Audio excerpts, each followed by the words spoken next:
राधे राधे, जय श्री राम दोस्तों। स्वागत है आपका टीटी मैथ्स के सेशन में। हम लोग आपका लीनियर अलजेब्रा टॉपिक लगभग कंप्लीट कर चुके हैं और थोड़े से बहुत एमसीक्यू टाइप क्वेश्चन की प्रैक्टिस बच रही है। इनको भी कंप्लीट करके अब हम धीरे धीरे कॉम्प्लेक्स एनालिसिस की तरफ आगे बढ़ेंगे। ठीक है, तो आइए बिना देर करते हुए क्या करते हैं, स्टार्ट करते हैं। ठीक है, पहला क्वेश्चन आपका कह रहा है let A be a square matrix of order n and I be the identity of same order n, then adjoint of A is equal to। पहला ऑप्शन डिटरमिनेंट ऑफ A के पावर n माइनस 2, दूसरा है A into determinant of A के power n, तीसरा option है A into determinant of A के power n minus 1, चौथा option है A into determinant of A के पावर n माइनस 2। अब अगर आपको याद हो तो शॉर्ट्स में भी हम लोगों ने इस तरीके के 3 क्वेश्चन को डिस्कस कर चुके हैं और आपकी कॉन्सेप्ट की क्लासेस में भी जो है हम इस तरीके के क्वेश्चन को डिस्कस किए हैं। हम शॉर्ट्स के माध्यम से भी आपको जो इंपॉर्टेंट कॉन्सेप्ट है उनके शॉर्ट्स बना के अपलोड कर देते हैं, जिससे कि आपको जो है कॉन्सेप्ट को अगर आप 30 सेकंड में भी अपने आप को 60 सेकंड में भी रिवाइज कर सकें। तो शॉर्ट्स भी आप लोग जरूर देखा करिए, आपके लिए हेल्पफुल रहेगा, क्योंकि वहाँ पे कॉन्सेप्ट और डायरेक्ट जो इस टाइप के क्वेश्चन है जो डायरेक्ट देखते ही आंसर करने वाले होते हैं उन्हें हम शॉर्ट्स पे अपलोड करते हैं। ठीक है, अगर आपको याद हो तो हमने इस टाइप के 3 क्वेश्चन चेक कर लिए। पहला क्वेश्चन आपका था determinant of A, determinant of adjoint of A, सीधा एडजॉइंट ऑफ ए का डिटरमिनेंट आपको निकालना था। उसका आंसर हमारा क्या था, डिटरमिनेंट ऑफ ए के पावर n माइनस 1। ठीक है, अगर आपको चीजें याद हो तो क्या था, डिटरमिनेंट ऑफ ए के पावर n माइनस 1। इसलिए हम इन चीजों को बार बार करा दे रहे हैं, शॉर्ट में भी करा रहे हैं, यहाँ पर भी करा रहे हैं, जिससे आपको ये सब प्रॉपर्टीज हैं कि इतनी प्रॉपर्टीज इसी टाइप से हैं कि आप भूलने की कगार पे जा सकते हैं। तो हम बार बार इस चीजों को इसलिए करा दे रहे हैं, बार बार रिवीजन करा दे रहे हैं, जिससे आप भूलें नहीं। तो पहली प्रॉपर्टी आपकी क्या थी कि डिटरमिनेंट ऑफ एडजॉइंट ऑफ ए का निकालना था, तो क्या था उसका डिटरमिनेंट ऑफ ए के पावर n माइनस 1। फिर आपको दूसरा निकालना था कि adjoint determinant of adjoint of into adjoint of A, determinant निकालना था किसका, एडजॉइंट का, फिर उसका भी एडजॉइंट निकालना था ए का। उसका क्या था आपका आंसर, डिटरमिनेंट ऑफ ए के पावर n माइनस 1 का होल स्क्वायर हो गया था। अब जो आपकी तीसरी प्रॉपर्टी आई है, यहाँ पे डिटरमिनेंट नहीं दे रखा है, आपको सिर्फ एडजॉइंट निकालना है किसका, एडजॉइंट ऑफ ए का, और इसका आंसर आपका क्या हो जाएगा ए इंटू डिटरमिनेंट ऑफ ए के पावर n माइनस 2। आपका डी ऑप्शन क्या हो जाएगा, इसका आंसर होगा। ठीक है, तो आपको तीनों प्रॉपर्टीज जो अभी तक बताई है मैंने, अभी एक बार फिर से रिपीट कर दे रहा हूँ कि जब आपका डिटरमिनेंट निकालना होगा एडजॉइंट ऑफ ए का, तो उसका आंसर होगा डिटरमिनेंट ऑफ ए के पावर n माइनस 1। दूसरा, जब आपका डिटरमिनेंट ऑफ एडजॉइंट ऑफ ए निकालना होगा, तो उसका आंसर क्या हो जाएगा आपका, डिटरमिनेंट ऑफ ए के पावर n माइनस 1 का होल स्क्वायर। फिर जब तीसरी प्रॉपर्टी आपकी ये वाली प्रॉपर्टी आएगी, एडजॉइंट ऑफ ए निकालना होगा, तो उसका आंसर क्या हो जाएगा, ए इंटू डिटरमिनेंट ऑफ ए के पावर n माइनस 2, ये वाला। ठीक है, तो आपको तीनों क्वेश्चन, ये तीनों प्रॉपर्टीज पता होनी चाहिए, कोई भी क्वेश्चन आपके एग्जाम में आ सकता है। ठीक है, क्योंकि आपके एग्जाम में आने वाली क्वेश्चन है, नोट करिए, फिर आगे बढ़ते हैं।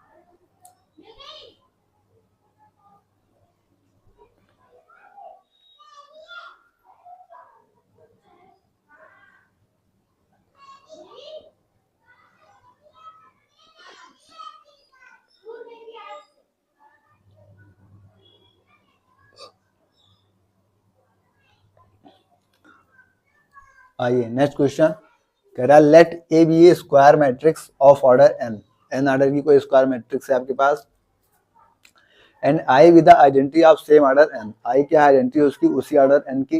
Then adjoint of C A for any scalar C is equal to, किसी भी स्केलर के लिए सी क्या होगा, पहले ऑप्शन है सी के power n into adjoint of A, दूसरा ऑप्शन है सी के power n minus 1 adjoint of A, तीसरा ऑप्शन आपके पास सी के power n minus 2 adjoint of A, और चौथा ऑप्शन आपके पास क्या है, C into adjoint of A. अब ये चीजें आपको पता होनी चाहिए, इसमें क्या होगा, एडजॉइंट ऑफ सी क्या निकाला था हमने, पहला ही निकाला था जो हमने इस टाइप से पहले क्वेश्चन डिस्कस किया था, उसमें क्या था, डिटरमिनेंट ऑफ ए के पावर n माइनस 1। ठीक उस तरीके से अब आप एडजॉइंट निकालेंगे इसके साथ सी के साथ, तो सी कहाँ जाएगा, बाहर जाएगा, और सी के साथ क्या हो जाएगा, n माइनस 1 इंटू क्या आ जाएगा, एडजॉइंट ऑफ ए। ठीक पहले वाली प्रॉपर्टी पे, अब वो वाली प्रॉपर्टी अगर आपको समझ में आ गई है तो भी आपको समझ में आ जाएगी। ठीक है, इस टाइप की जितने क्वेश्चन हम उसको करा दे रहे हैं इसलिए ताकि आपको कोई कंफ्यूजन ना पैदा हो। ठीक है, एक साथ सारे क्वेश्चन किए रहेंगे, आपके दिमाग में चीजें बैठी रहेंगी। ठीक है, नोट करिए, फिर आगे बढ़ते हैं।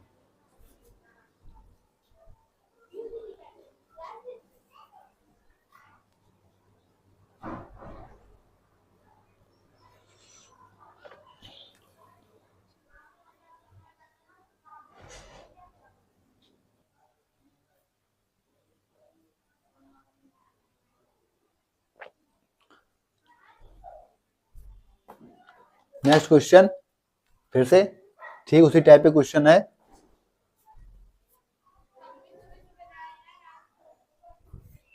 ठीक उसी टाइप के क्वेश्चन है, बस थोड़ा सा मतलब चेंज किया गया है। आपको एडजॉइन की जगह आप क्या निकालना है, डिटरमिनेंट। तो इसीलिए हम इस क्वेश्चन को बार बार करा रहे हैं, रिपीट कर रहे हैं, जिससे आपको इनमें कंफ्यूजन ना हो। कब एडजॉइन निकालना है, एडजॉइन में क्या होगा, कौन सी प्रॉपर्टी फॉलो होगी, और डिटरमिनेंट में क्या होगा, डिटरमिनेंट में कौन सी प्रॉपर्टी फॉलो होगी। इस चीज के लिए हम क्वेश्चन में बार बार जोर दे रहे हैं। ठीक है, कह रहा है let A be a square matrix of order n and I be the identity of same order n, then determinant of C A.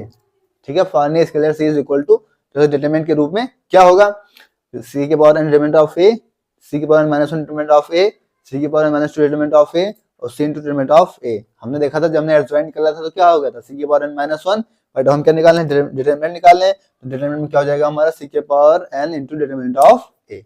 ठीक है, नोट करिए, फिर आगे बढ़ते हैं।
ये next question, if A and B are idempotent matrices of same order, then A plus B is idempotent matrix if and only if।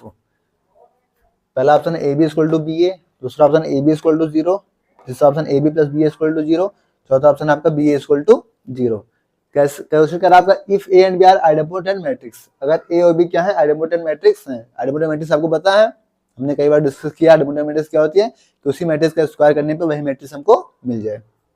अब same order, then A plus B is idempotent matrix, A plus B भी idempotent matrix होगी। अगर A और B idempotent matrix हैं तो A plus B भी idempotent matrix होगी। तब इफ एंड ओनली इफ इनमें से कौन सी प्रॉपर्टी मतलब सॉल्व होगी, तब वो चीजें होंगी। ठीक है, अब जैसे कि हम प्रीवियस क्लास में भी डिस्कस कर चुके हैं और कॉन्सेप्ट क्लासेस में भी डिस्कस कर चुके हैं कि अगर ए आइडेम्पोटेंट मैट्रिक्स है तो ए स्क्वायर क्या हो जाएगा ए, और अगर बी आइडेम्पोटेंट मैट्रिक्स है तो बी स्क्वायर इक्वल टू क्या हो जाएगा बी। ये चीजें हम क्या चुके हैं, डिस्कस कर चुके हैं। तो यहाँ पे हमें क्या निकालना है, ए प्लस बी। ठीक है, ए प्लस बी हमको यहाँ से फाइंड करना है, तो इसका स्क्वायर कर देंगे, इसके इक्वल हो जाएगा ये ए प्लस बी। ठीक है, तो क्या हो जाएगा, ए स्क्वायर प्लस बी स्क्वायर। अब ये क्या हो जाएगा, टू ए बी होगा, तो टू ए बी को हम क्या लिख सकते हैं, एक बार ए बी लिख सकते हैं प्लस ए बी, और एक और ए बी को क्या बी ए लिख सकते हैं, बी ए इक्वल टू क्या ए प्लस बी हो गया मान लीजिए, इनके बराबर। अब यहाँ ए स्क्वायर को हम ए लिख सकते हैं, बी स्क्वायर को बी लिख सकते हैं, प्लस ए बी प्लस में क्या बी ए इक्वल टू क्या ए प्लस बी। ए प्लस बी को हम उधर ले जाएंगे, क्या हो जाएगा माइनस में, तो यहाँ से क्या हो जाएगा A B plus B equal to क्या हो जाएगा जीरो मिल जाएगा। तो कौन सी प्रॉपर्टी सॉल्व होनी चाहिए आपको, A B plus B equal to zero, C वाला ऑप्शन यहाँ पे क्या हो जाएगा सही हो जाएगा। ठीक है, तो प्रॉपर्टीज आपको पता होनी चाहिए। अगर प्रॉपर्टीज आपको पता है, कॉन्सेप्ट आपको क्लियर है, तो क्वेश्चन में कोई दम नहीं। ठीक है, नोट करिए, आगे बढ़ते हैं।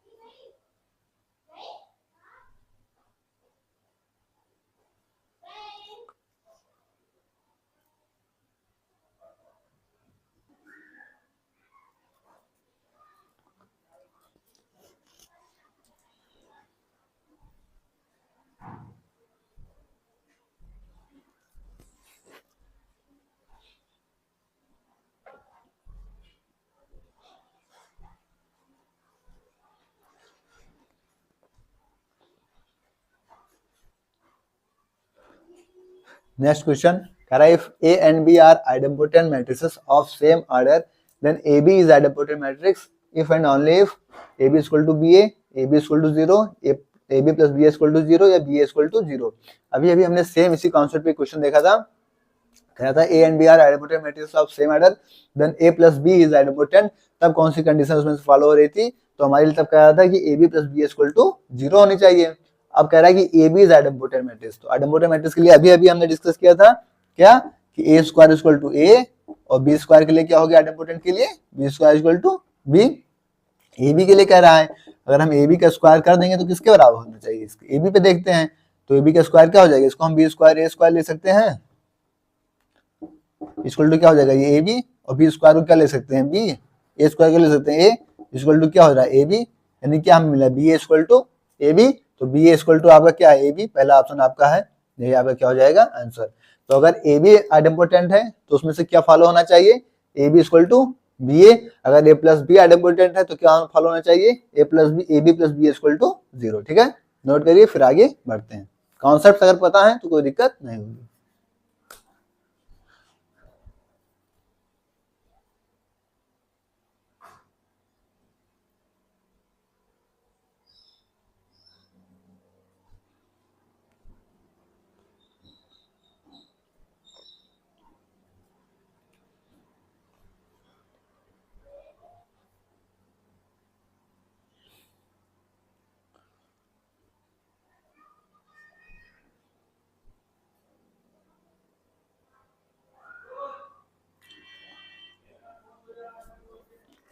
साथियों आज की क्लास को हम लोग इधर रखेंगे, आज की क्लास आपकी थोड़ी छोटी रहेगी, ठीक है, और आप लोग जो है क्वेश्चन की प्रैक्टिस अच्छे से कर लीजिएगा, सारे क्वेश्चन की प्रैक्टिस कर लीजिएगा, जितने प्रैक्टिस कराए गए हैं सारे आप एमसीक्यू टाइप जितने क्वेश्चन कराए गए इनको कर लीजिएगा, आप कॉन्सेप्ट की अच्छे से क्लासेस कर लीजिएगा, इतना आपके लिए मस्ट हो जाएगा। आपको जो है बट सारी को सीरियल वाइज क्लासेस करनी होगी और सारी की सारी कॉन्सेप्ट की क्लासेस को आपको रिविजन करना होगा। ये सब डाटा आपके कॉन्सेप्ट पे हैं, अगर ये सब कॉन्सेप्ट अगर आपको आइडेम्पोटेंट का कॉन्सेप्ट अगर ये सब पता है तो फिर आप इन चीजों को निकाल सकते हैं, नहीं तो इन चीजों को आपको डायरेक्ट अगर हो सकता है आप जब से सॉल्व करने लेंगे तो आपकी थ्योरी आपकी जो है मुंह पे आ जाएगी, तो फिर आप ये भी नहीं करना पड़ेगा एग्जाम में, आप देखेंगे ए बी आइडेम्पोटेंट है तो A B equal to B है डायरेक्ट ये लगाएंगे, आप देखेंगे ए प्लस बी के लिए बताना है अगर ये कंडीशन दे रखी है तो A B plus B equal to 0 हो जाएगा। तो ऐसी चीजें आपको प्रैक्टिस से आ जाएंगी, जितना आप प्रैक्टिस करते जाएंगे उतना ये चीजें आपको आती जाएंगी। ठीक है, क्लास आपको कैसे लिए कन्वर्स होता जाएगा।